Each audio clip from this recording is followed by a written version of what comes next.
to my channel, and today I have a confession to make, okay? I have a confession. I'm cleaning out a closet. So I am thoroughly enmeshed in Girl World. And so if you don't know what Girl World is, and yes, G-O-R-L, like hey girl. Girl World it is a section of YouTube that consists of a group of commentators and reactors who all commentate and react to another select group of YouTubers, specifically Amberlynn Reid and Foodie Beauty. And Girl World is off the hook, y'all. Okay? Okay. Some of my favorite YouTubers are like Amberlynn Reid and Foodie Beauty reactors. So like Zachary Michael, Charlie Gold, a little bit of barbecue chicken. Those are just like some of the reactors that I like, or actually most of them. Or all of them. But anyway, so I just finished watching a Zachary Michael video, and I just learned that Amberlynn Reid is doing another 100 days of weighing in. So you know what I'm doing? I'm doing 100 days of weighing in because I don't know. I thought it might be fun. Maybe, perhaps. But really what I want to do is, what I'm trying to do with this challenge is, I have such a complicated history with the scale, in that sometimes I let the scale rule my life, sometimes I don't even care about it, right? I can go months without stepping on a scale, and then I can enter into a phase where I'm stepping on a scale like every other day or once a week. And I just don't want the scale to have that much power over me anymore.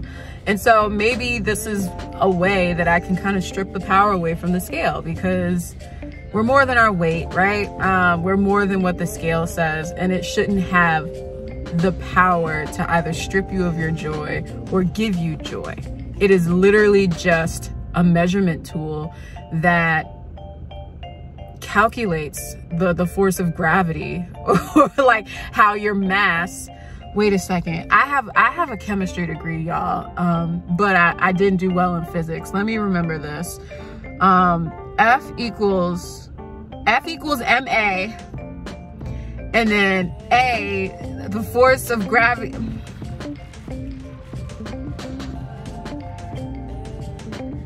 Did I tell y'all I didn't use my chemistry degree? After undergrad, I went into sociology. Low key, I also worked in a laboratory. Why can't I remember this? That is neuroplasticity for you. If you don't use it, you lose it. That is real when it comes to your brain. But anyway, I'm off on a tangent. So I'm gonna do 100 days of weighing in just like Amberlynn, and I'm gonna see if it has any effect on my relationship with the scale, or how I engage with the scale. So we will see, y'all. We gonna see.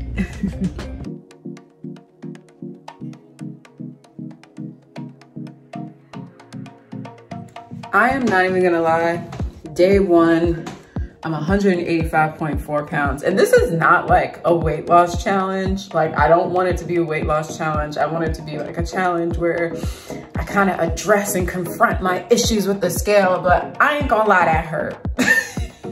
That hurt. 185.4 hurts. Yeah, that's like, and I'm being real, like, cause I'm being real, like that hurts. I don't care if that's like problematic to say. I do not want to be 185.4 pounds. And I know last week I did weigh in last week or 2 weeks ago. I don't know, I gotta check my Fitbit.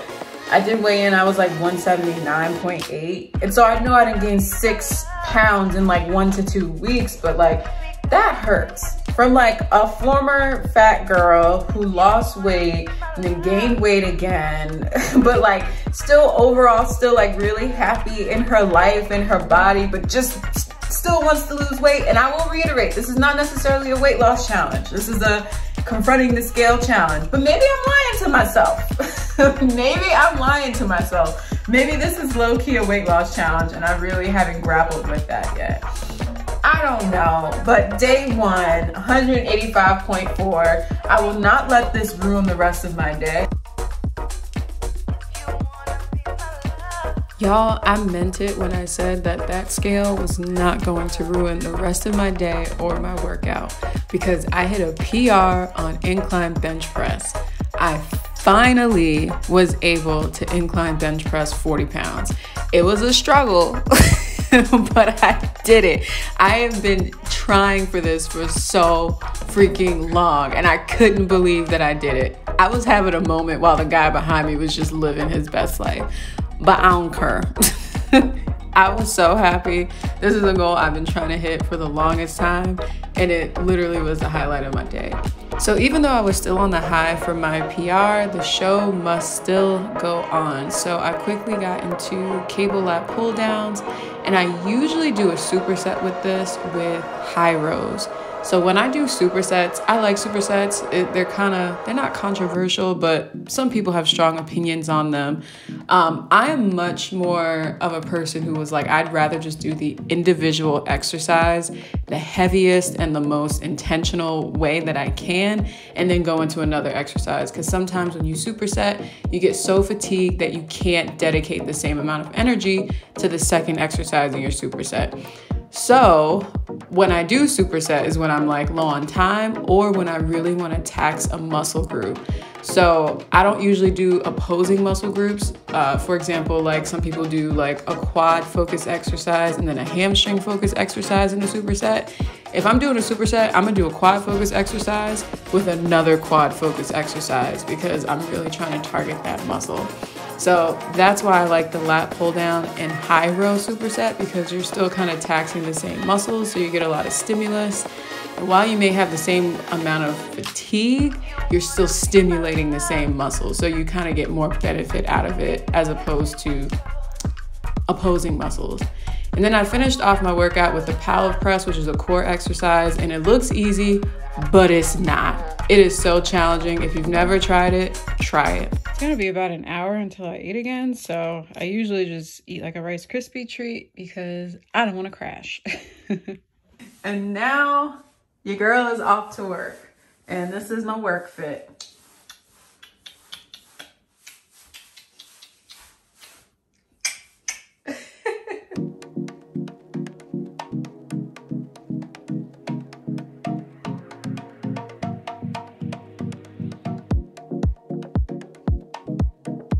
Y'all, I am so tired, but you know where I am right now. I am outside of the gym, but like I said, I am so freaking tired, but I only have about 3,500 steps. I was totally sedentary at work, and I'm not about to go in here and be sweating like crazy and do something high intensity. I'm going to leisurely stroll, get my little hot girl walk in on the treadmill and call it a day, because my main goal is just to get my steps up. So y'all saw my weigh-in. I'm like at like 183.4, something around that. So that's like 2 pounds down from yesterday, which I knew yesterday was just like a lot of water weight and low-key a lot of poop weight. I remember I took a poop once and I lost 4 pounds. So it's like that sometimes. But let me go up in this gym. Let me go up in this gym.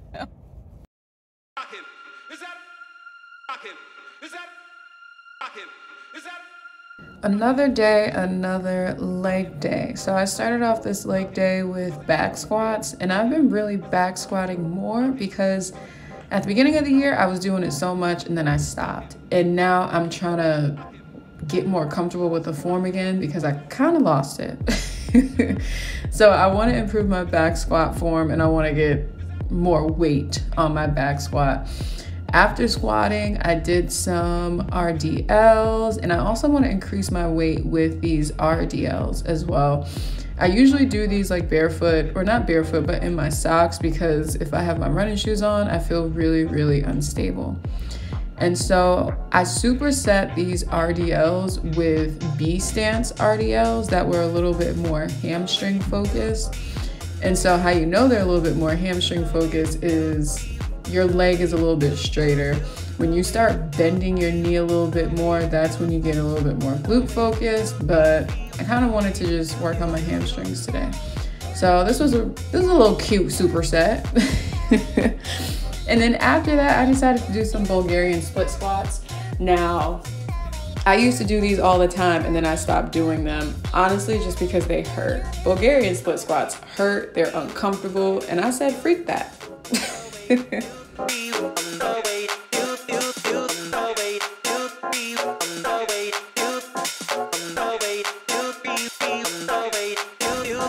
Rex, where did you come from?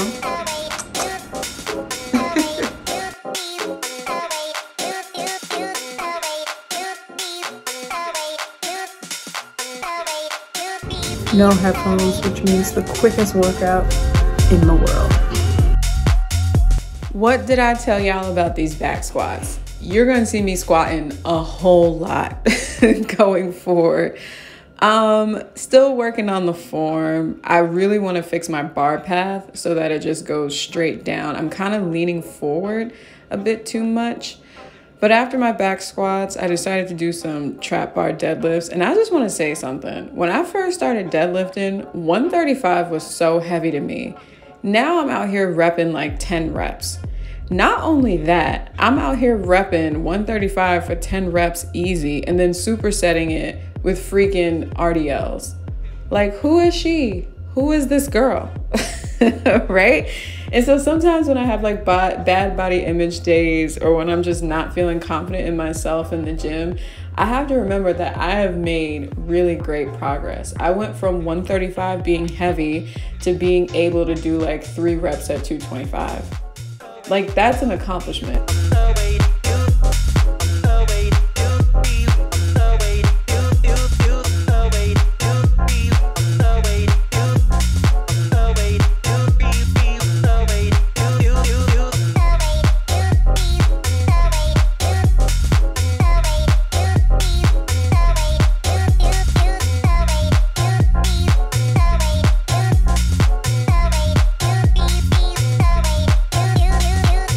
And another win that I had this workout is that I did walking lunges.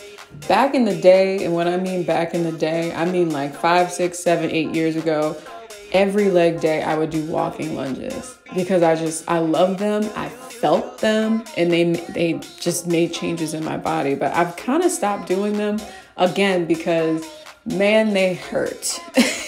So the moral of the story is I gotta push myself more, right? I just stopped doing exercises because I'm like, I don't like that. They hurt. So I'm just never gonna do them again. But I've started doing walking lunges again. They've been kicking my butt, but the sense of accomplishment that I have after I finish it, because if you've ever done walking lunges, they are no joke. They are no joke. And I was feeling a little froggy this session because my goal is always to see how much I can pull, see how much I can lift, see how much I can push. So I decided, let's go up to 35s. Let's go up to 35s. And your girl did 35s. I was winded after it, but I did 35s. I had to take like 2 breaks, but I did it. And so now my next goal is, let's see how many I can do with 40. We just trying to get better. We're just trying to get stronger. But yeah, this was about the time where I started second guessing myself. Like, why am I doing this?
That was just a strict go ham workout, and I dig it. And I only did it in like 40 minutes. I'm like actually like on time for the time that I wanted to leave the gym.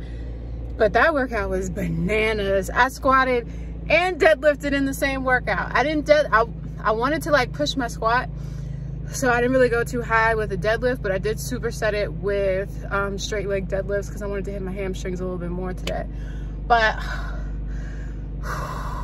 y'all, I can't even speak. Like, good workouts, like, they can literally turn your whole day around. So I'm gonna make sure that I eat well throughout the day and that I eat enough throughout the day, because good workouts are bomb, but good workouts can quickly turn into horrible workouts if you don't properly fuel yourself for the rest of the day. And that, for some reason, tends to happen on leg days. Like, even when I feel like I'm eating enough, I am devastated. So I'm gonna try and keep my nutrition up today, make sure I eat today, because I don't want all that work I did to be for nothing. I mean, I'm in a good mood, so it wouldn't be for nothing, but all right, I'm gonna go. My weight has been an absolute roller coaster over the past 12 days, and that's not necessarily a bad thing. So I know objectively that your weight can fluctuate due to various reasons, some of them being the amount of sleep you get, water, the types of foods you eat, whether you've had a bowel movement or not. But when you step on the scale and you see a number that you don't like, it's really hard sometimes to reconcile that objective reality with how you feel emotionally, right? I think it's especially important to note that on day 12, I weighed in at 185.6, which is roughly the same amount as what I weighed in on day 1. However, I did not feel the same feelings of shame, regret, and disappointment in myself on day 12. I am fully aware that Amberlynn has already quit this challenge, but I don't intend to. So if you enjoyed this video and you like this challenge, please continue to watch for day 13 and onward. I'm kind of liking the results so far, and I'm kind of liking the changes that I already see in myself. So as for me, I'm going to continue being me because it is the best and the only thing that I know how to do, and I hope that you continue being you. Peace. Love.